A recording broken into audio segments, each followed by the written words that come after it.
Hello students, my self Mukund Maheshwari. तो आप सबका स्वागत है हमारे प्यारे से यूट्यूब चैनल मैक्स पे। तो आज हम चर्चा करने वाले हैं सबसे पहले बोर्ड्स की और उसके बाद में जेई मेन जो एग्ज़ाम्स आपके अप्रैल अटेम्प्ट में आने वाले हैं। तो सबसे पहले स्टूडेंट्स, आपके बोर्ड्स के एग्ज़ाम बहुत नज़दीक हैं, 10 डेज़ ही रहे उसमें। 10 डेज़ के बाद में आपके क्लास 12 के आरबीएसई और सीबीएसई बोर्ड्स दोनों कंडक्ट होने वाले हैं, जिसमें आपको जेई मेंस में एक कंडीशन होती है कि जिसमें आपको प्रॉपर 75% क्राइटेरिया फुलफिल करना है। तो सबसे पहले स्टूडेंट्स हम बोर्ड पे चर्चा करते हैं। आपको सबसे पहले स्टूडेंट्स बोर्ड्स के लिए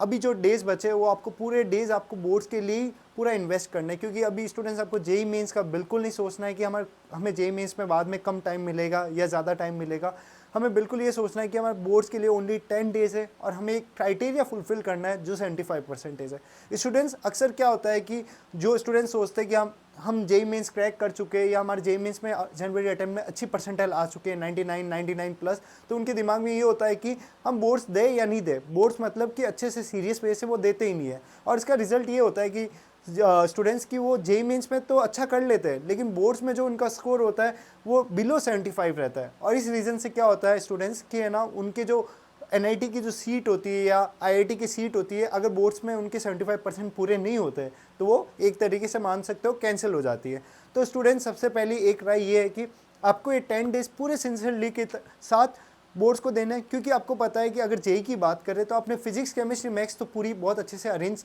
तैयारी अच्छे से की होगी, क्योंकि फिजिक्स केमिस्ट्री मैथ्स में अपने इतने एडवांस क्वेश्चन कर लिए कि आप बोर्ड्स के क्वेश्चन भी आराम से कर लोगे। लेकिन एक स्टूडेंट्स इसमें एक कंडीशन होती है कि आपकी जो थ्योरी एग्जाम्स, क्योंकि बोर्ड्स में आपको पता है थ्योरी लिखनी पड़ती है और भी हमें अच्छे से क्वेश्चंस को डिराइव करना पड़ता है, कैसे हम डायग्राम बनाना पड़ेगा। तो इसके लिए स्टूडेंट्स आपको बहुत सारे कम से कम 5 साल के प्रीवियस ईयर क्वेश्चन पेपर लगाना है फिजिक्स केमिस्ट्री एंड मैथ्स में। अगर 5 साल के पेपर्स आप फिजिक्स केमिस्ट्री मैथ्स में लगाते हो स्टूडेंट्स, तो मैं आपको बोल सकता हूँ कि आपके बोर्ड्स में फिजिक्स केमिस्ट्री मैथ्स में आप मान सकते हो अबाउट 90 मार्क्स तो ओनली फिजिक्स केमिस्ट्री मैथ्स में।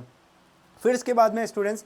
आपके सब्जेक्ट रहते हैं, या तो हिंदी इंग्लिश रहता है या कुछ ऑप्शनल रहता है, इंग्लिश आईटी या इंग्लिश फिजिकल, तो जैसा भी रहता है। तो आपको क्या करना है कि स्टूडेंट्स जो इंग्लिश सब्जेक्ट है उसमें भी आपको पास 5 ईयर्स के मॉक पेपर्स लगाना है। थोड़ी सी हमने लिटरेचर पार्ट कवर कर ली, उसके बाद में जो आपके ऑप्शनल पेपर्स है उसमें भी हमने 5 ईयर्स के पेपर अच्छे से कर लिए। स्टूडेंट्स एक सबसे आपके मेन डाउट आ रहा होगा कि सर जो बोर्ड्स की छुट्टियाँ होगी, बोर्ड्स के बीच में जैसे आज मैथ्स का एग्जाम है, उसके 7 दिन बाद में केमिस्ट्री का एग्जाम, उसके 6 दिन बाद में फिजिक्स का एग्जाम, उस दिन क्या करना है? तो स्टूडेंट्स उस दिन आपको क्या करना है कि जो भी आपके पास में टाइम रहता है, सपोज मैथ्स के दिन आपके पास 7 दिन रहता है, फिजिक्स में 6 दिन रहता है, तो आपको उस टाइम क्या करना है कि जो भी मैथ्स में आपके पास 5 ईयर्स या 10 ईयर्स सैम्पल पेपर्स आ चुके हैं उसको एक तरीके से बहुत अच्छे से आपको टेस्ट पेपर देना है 3 घंटे सेटिंग के साथ, क्योंकि आपको पता है बोर्ड्स में भी आपको 3 घंटे का टाइम मिलेगा, जिसमें आपको 80 मार्क्स तक का आपका पेपर होगा। उसमें आपको 80 मार्क्स में से 80 मार्क्स सिक्योर करना है। स्टूडेंट्स मैं अपनी बात बताऊं तो मैंने भी क्लास 12 बोर्ड्स में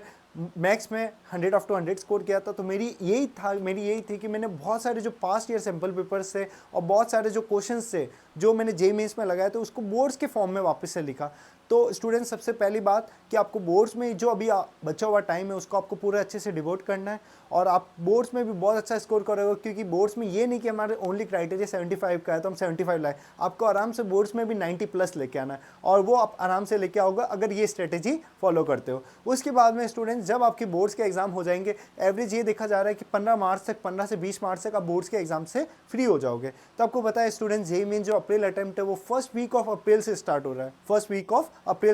है, तो लगभग हम स्टूडेंट्स मान सकते हैं आपके पास में 15 से 20 दिन रहेंगे एग्जाम की अच्छे से तैयारी करनी जेईई मेंस अप्रैल अटेम्प्ट के। स्टूडेंट्स मुझे ये भी पता है आपके जेईई मेंस जनवरी अटेम्प्ट बहुत अच्छा गया होगा, अगर अच्छा नहीं गया तभी अपन अप्रैल अटेम्प्ट में बहुत अच्छा कर सकते हैं। आपको ये नहीं सोचना है कि अप्रैल अटेम्प्ट में कॉम्पिटिशन ज़्यादा हो जाएगा और स्टूडेंट्स ज़्यादा हो जाएंगे, बिल्कुल ये नहीं सोचना है। तो स्टूडेंट्स अप्रैल अटेम्प्ट की भी तैयारी आपके लिए बिल्कुल ऐसी रहनी चाहिए कि आपके जब बोर्ड्स के एग्जाम कंप्लीट हो जाए उसके 7 डेज 8 डेज में आपको पूरा जो रिवीजन है एक तरीके से एज अ 3 घंटे में 4 घंटे में डेली आपको हर चैप्टर का या हर सिलेबस को आपको रिवाइज करना है, ठीक है। उसके बाद में स्टूडेंट्स आपको जल्दी से जल्दी मॉक पेपर स्टार्ट करना है जेईई मेंस अप्रैल अटेम्प्ट के लिए, क्योंकि स्टूडेंट्स आपने देखा होगा जनवरी अटेम्प्ट में भी आपने गलती की होगी कि आपने बहुत कम मॉक टेस्ट दिए होंगे, क्योंकि जिन बच्चों ने मॉक टेस्ट बहुत कम दिए होंगे तो उनको खुद ही लग गया होगा कि उनकी स्पीड, एक्यूरेसी और उनके जो मार्क्स है किस वजह से कि ये तो मुझे आता था लेकिन मैंने उस टाइम मैं सोच नहीं पाई, ये मेरा पेपर छूट गया, मैं मैथ्स में 2 क्वेश्चन नहीं कर पाई, या कोई भी ऐसे वैलिड रीज़न आप पता है ना आपके स्कोर में वैलिड नहीं होता है।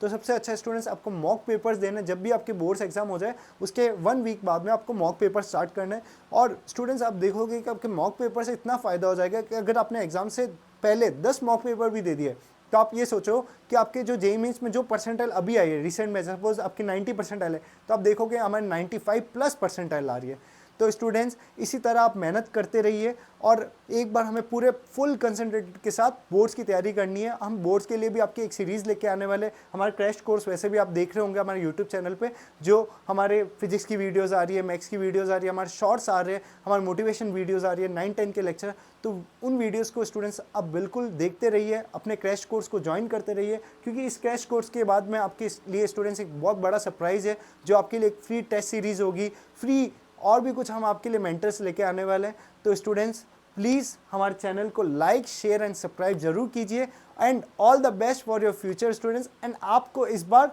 मचाना है। All the best.